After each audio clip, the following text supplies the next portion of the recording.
Hi, I'm Jessica Smith with Blands Nursery in West Jordan, Utah, and today we're talking all about bulbs.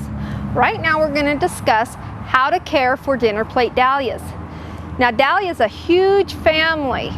It can have from dwarf varieties up to the tall dinner plates that we're actually talking about, and sometimes those flowers can reach up to 14 inches in diameter. Now, dinner plate dahlias don't need any specialized care than any other type of dahlia, with the exception of it does need support. These guys can get, really high, and big, huge flowers on them can make them topple down. So when you first plant them, make sure you have some kind of support there.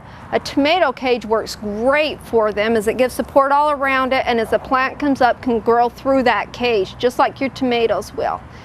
When planting the dahlia, you'll want to make sure that if you didn't in the fall add organic matter, that you do about a couple of weeks before you're ready to plant. You'll know how deep to plant the tubers by taking the length of the tuber itself, it's a big fat root, and putting that twice as deep down as that length. That's how deep you go with the dinner plate dahlia. And you want at least 3 feet in between each of them for some nice airflow. Nice organic matter down into the soil.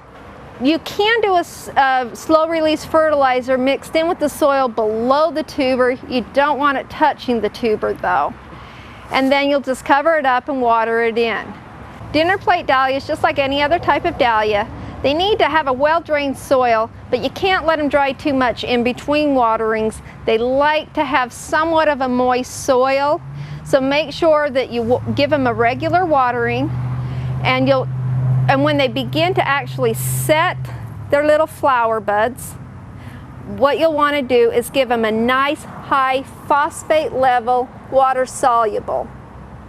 This is your middle number here on your fertilizer. That's your phosphate. Phosphate builds good root systems on them and actually helps produce nice big blooms. Okay, now if you're growing your dinner plate dahlia to show at your county fair or the state fair, you just really want a really big bloom, you need to actually take off the small little side bulbs off from the sides and leave that middle one there from that little flower bud. And what this will actually do is concentrate energy and nutrients all to that particular flower. Dinner plate dahlias are not cold hardy. They need to have the tubers lifted and stored just like on the other dahlias.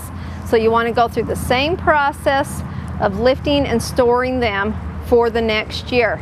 Watch for pests like powdery mildew and slugs and snails. Slugs and snails love dahlias, that nice little tender growth.